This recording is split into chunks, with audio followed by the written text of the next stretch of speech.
My name's Amos Baker, and I, along with a few friends of mine, have decided to make a video to communicate with you, the people who are in the positions that we were in the last couple of years, of having recently suffered from a TBI.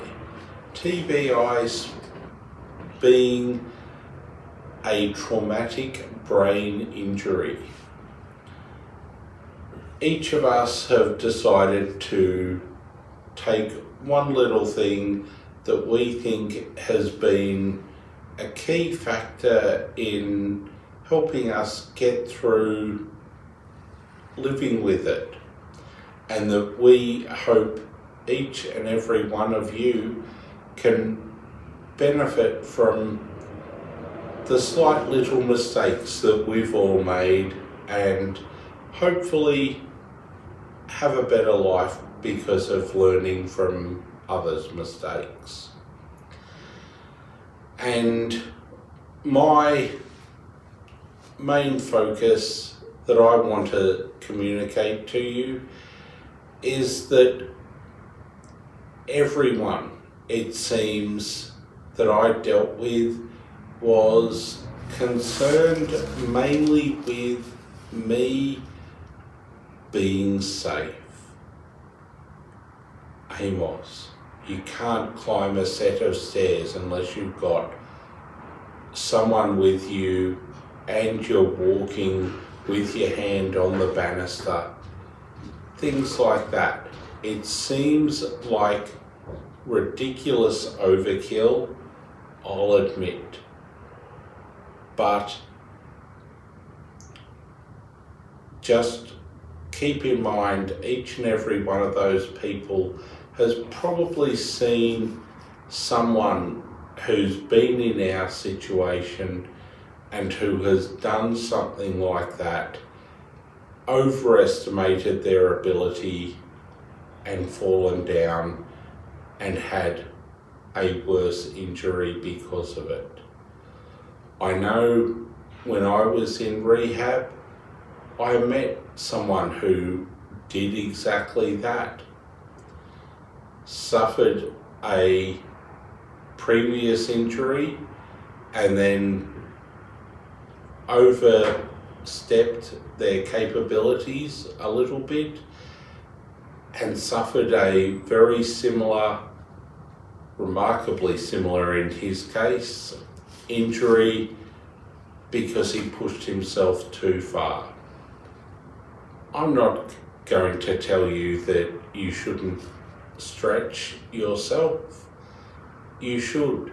Your life is for living. I want you to go out and remember what you enjoyed doing. Have fun. Keep doing it.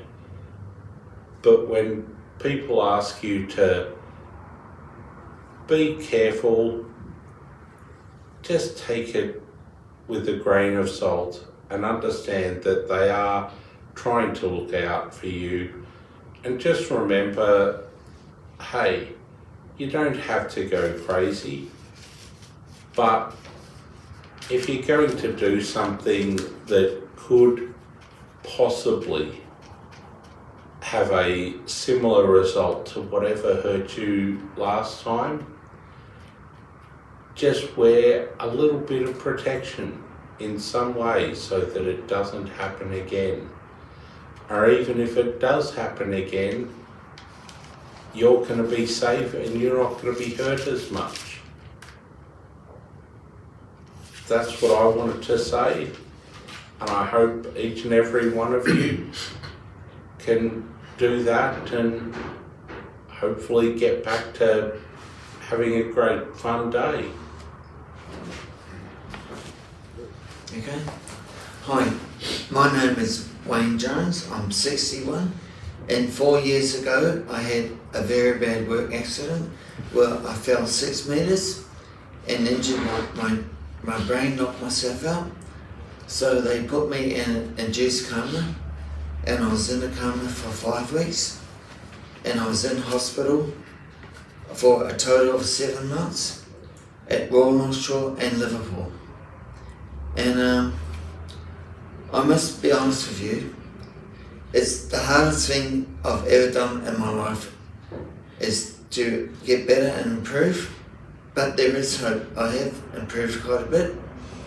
For instance, when I first woke up, my short-term memory was really bad. I couldn't remember my friends' names, or my address, or anything like that. But I have improved immensely. So it can be done with determination and hope. You can get better. And I know many people who have, and there's a group of us here today, we have all gotten better.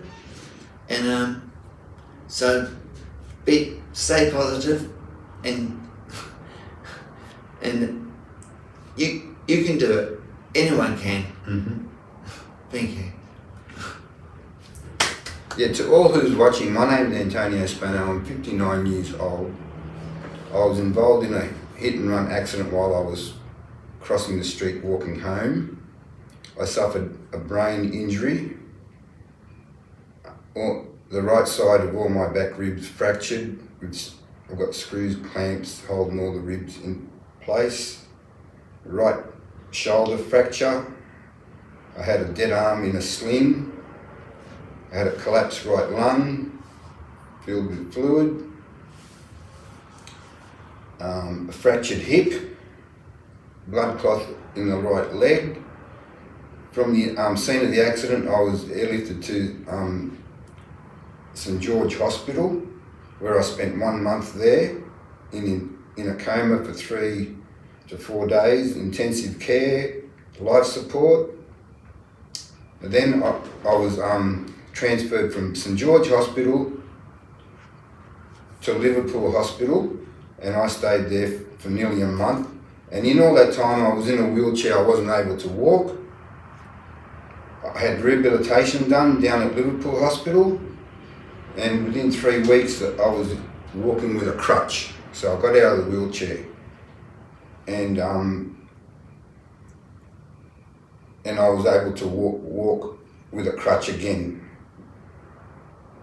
Since then I've had intensive physio until now, physiotherapy, which has helped me in the process to walk again. And I set out some goals at the beginning when I was let out of Liverpool Hospital and got home. And the goals were to walk again and to go back home, because I wasn't allowed to go home to live on my own. I had to live with mum and dad. And the second goal was to get my licence back on track, because my licence was suspended from day one from the accident.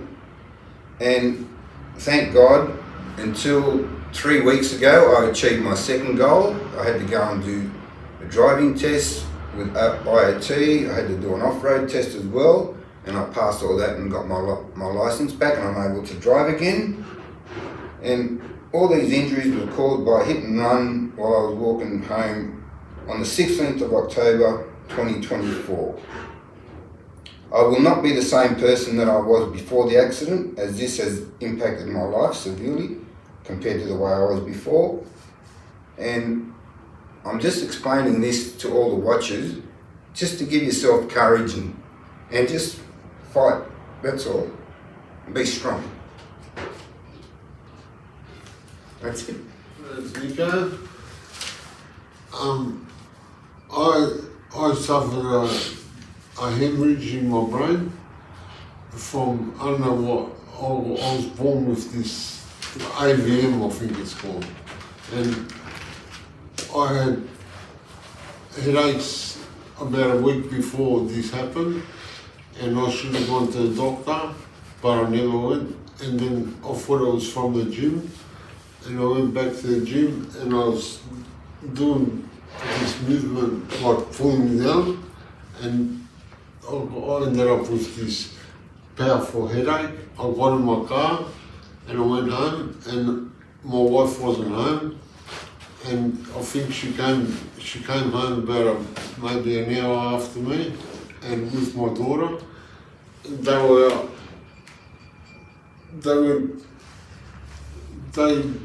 for dinner, and when they got back, they found me lying there, and I don't remember anything after that. I should have gone to the doctor. Yeah, because since then I've seen movies of people that have had brain bleeds, and you can stop it before it happens, you know? That's it.